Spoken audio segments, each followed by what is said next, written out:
It's good to see you guys. Excited to be here. The summer has been really eventful.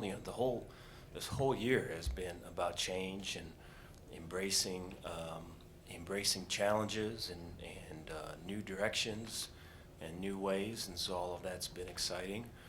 A lot of recruiting has spilled into the July month. It's a little bit different than the previous years where a lot of it was kind of wrapped up and kind of put together in June, and so I think that still continues till now.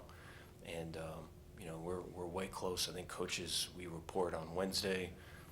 The team is showing up on the 31st, and so we're all about ready to go. And I think the summer has been really good, and in terms of workouts and care factor and sacrifice and effort and edge. I think everyone's got a big chip on their shoulder, and rightfully so. And so, yeah, it's been good. We're excited to get started. With that, take any questions you guys got.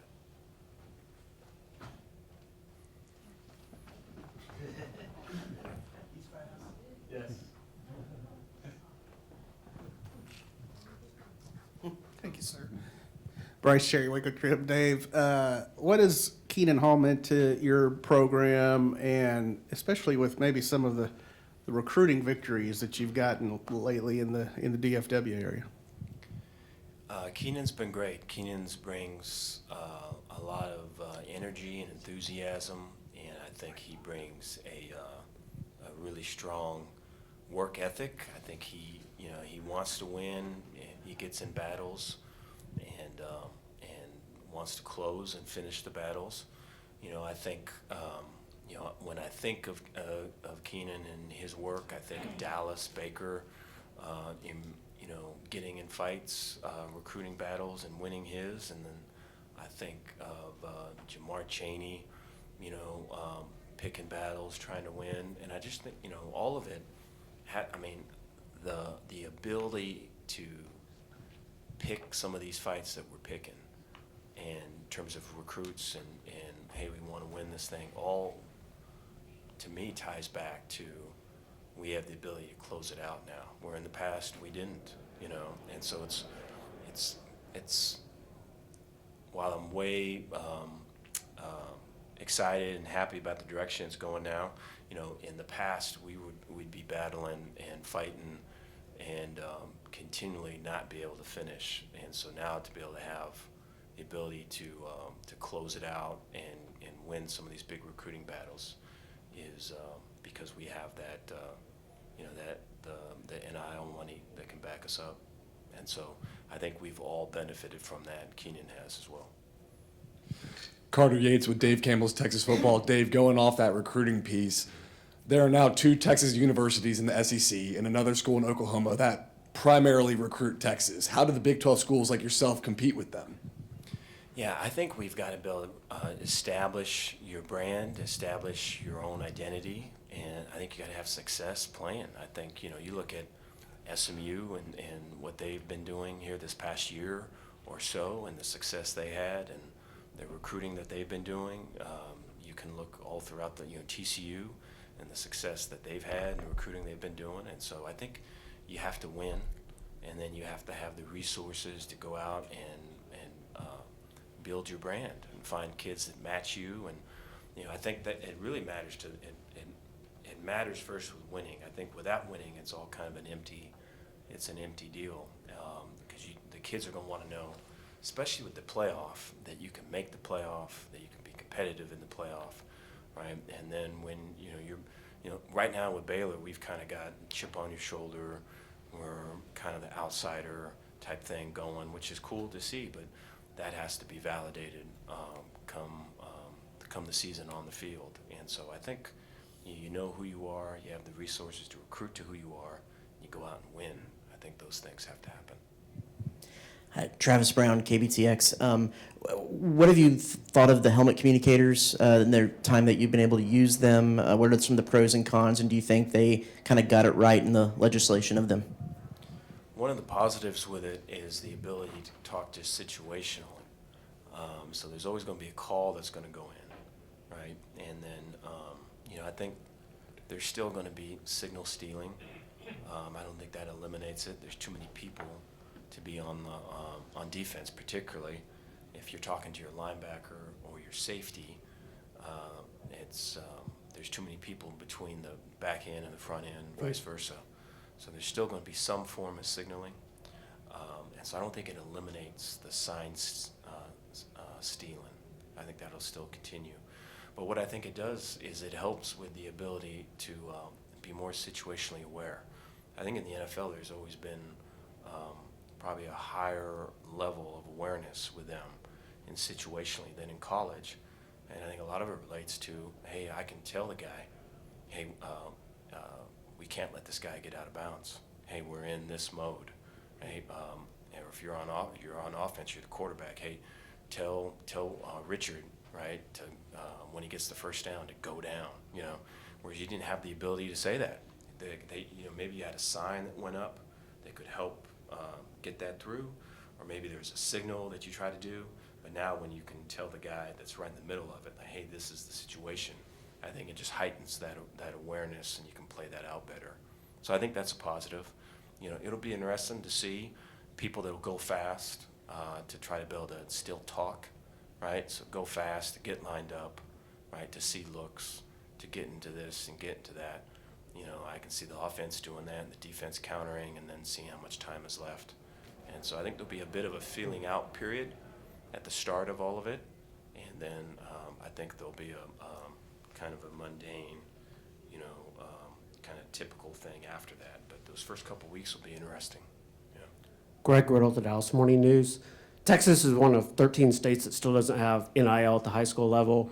What do you feel like the biggest benefits of NIL been at the college level, and do you think it has a place in Texas high school athletics? NIL in the college level has benefited for some. There's families that have just, how are we going to make this payment? How are we going to keep the air conditioning on? How are we going to make it to next month? I think there's been that in college, where some of it's been life-changing for them.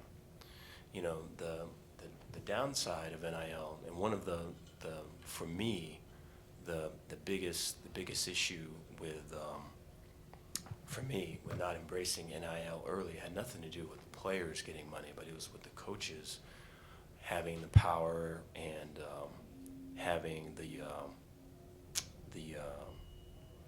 ego games that go with I bought and sold this person, and just the transactional nature of all of it. And so it's very where football used to be. Hey, I'm seeing this person, I'm developing him through trials, tribulations. I'm helping him handle, how to handle success, and just all of it. Now it becomes, if it don't work out, then I can get someone else for cheaper that can do it better, and I'm moving you on, right? And then it becomes, the money becomes the bottom line.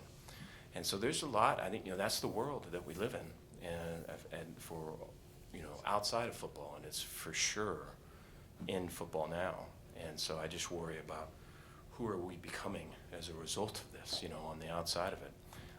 And so there's positives and negatives. I think when you look into high school, right, I just worry about, I think the lower it goes, division, I just don't know. I mean, we've got some grown-ups that struggle with power, that struggle with ego, and I'm just concerned the lower it goes, the more residual problems that will show.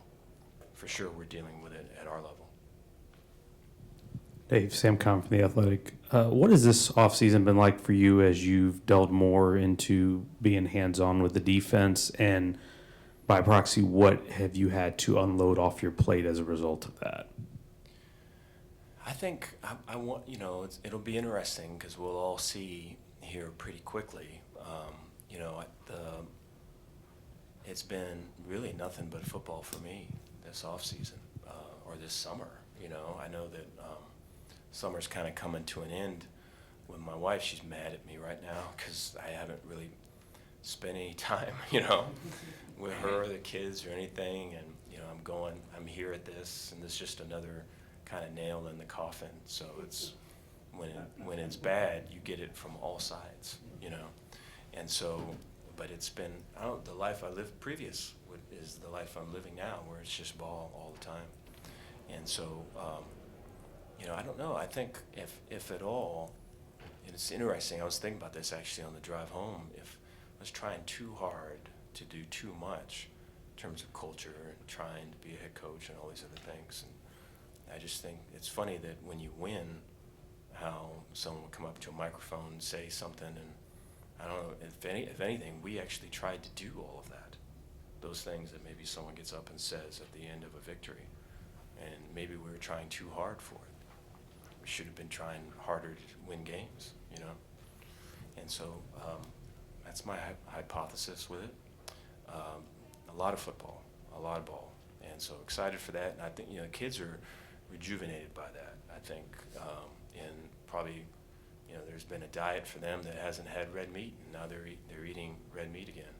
And so I think they're hungry for more. Is that more of a comfort zone for you, though, doing it this way? You know, in the past when I did football, I get lost in it, you know, and kind of not, you know, when I wasn't doing football, if there was something going on with some on the team, I would know, I would check up on them, call the parents, how you doing, right? Is there anything I can do? Yeah, there is this you can do, and I'd follow through with it. And I was all involved in a lot of the lives of our kids. In my previous life with football, I knew nothing of any of that. It was just all ball. And so I'm nervous about the balance of both because we're going to need it. And so that's been the biggest challenge. Hey Dave, Joseph Duarte, Houston Chronicle. Towards the end there, where you mentioned it's about ball, when you look at I guess maybe the good old days when the coaches just coached, you know, that's what. How much time now goes away from that if you're having to deal with NIL and you're having to deal with the portal, or is it really sort of taking away what coaches nowadays can do and with the actual football product of things? I think so, but I think you're just so used to it. That's just what it is. I don't think there's any. I wouldn't call it, complaining or poor me with any of it. I think it's just the world that we live in. You know, I think that, you know, this summer for me consisted of watching tape, drawing plays on the phone. With recruiting on the phone, right? Trying to finalize the roster on the phone, trying to set our junior day visits, and so it's just every day was what you just said, you know, and so you just get used to it, and I think you got to have people that are with you, that support you, and that are looking out for you, and that can inform you and can help you through it all. And so when a problem comes, it's not 1 through 10. You know, they've set it up to where, you know, all you got to do is take steps 8, 9, and 10 to finish it. Yeah. 2 more. Greg Lucas, San Antonio Express News. Coach, how's your program planning around the possibility of revenue sharing with players, and how much is that something that your players are asking you about? They have not asked about it yet. There's been a fair amount of talks internally about that. I think we're all still waiting to see kind of how that's going to look. But you know, I can anticipate getting back in the fall about that starting to bubble up, and you know, I think those talks with the team will intensify. Right, the later we get into fall and get into winter, for sure to prepare for next year. In a similar thread, what's the conversation you're hearing around about where roster caps might be, and do you have a preference on where those should be? Yeah, same thing. There hasn't been anything from our team about that. I think, you know, to eliminate walk-ons, to me, it's just, for so many of us coaches, they're the heart and soul of your team. you know, when it came to, for an example, you know, the college football game that came out, there's only so many players that could make it, and they, you know, there's a list you go through and like, hey, who are the guys that are contributing? Who are the guys that you want to see that are on this game? And so many for us were walk-ons that fit that, and just such an integral part, right? And you know, they've been captains for us in the past, and you'd love to be able to see them still continue and still be a part of. And so it'll be interesting to see how this finishes off. I know that our voice is being used, so we'll see. Is there a number at all that you particularly would like, or? No, I think no. I think you know, for a lot of the guys that I've talked to, coaches, it's if the numbers are small, right? If the numbers are limited to say 85 or something like that, then that's just the beginning of a whole other thing of spring ball looking different, less contact, more OTA type practices, just the whole thing. And so it's kind of the feeling of if this is what it is, then we should probably embrace it because it looks like this is what it is. So I think everyone's trying to feel that out right now. Last one, go ahead. Coach, sort of in the early Leach days when you were at Tech, people always talked about what if you could pair that air raid with a defensive mind like yours, and what would that team look like? You know, you have some guys from Coach Leach's tree. When you're out there watching practice, do you get any throwbacks to those days? And sort of what does that bring to the table at Baylor? I remember being on the sidelines for those games, and you never felt like you were out of a game. You always felt no matter what it was, you could get back into the game. Or if we were rolling, then, hey, this is just the start. Just you ain't seen nothing yet. So there's always that belief and that excitement about what production can come offensively.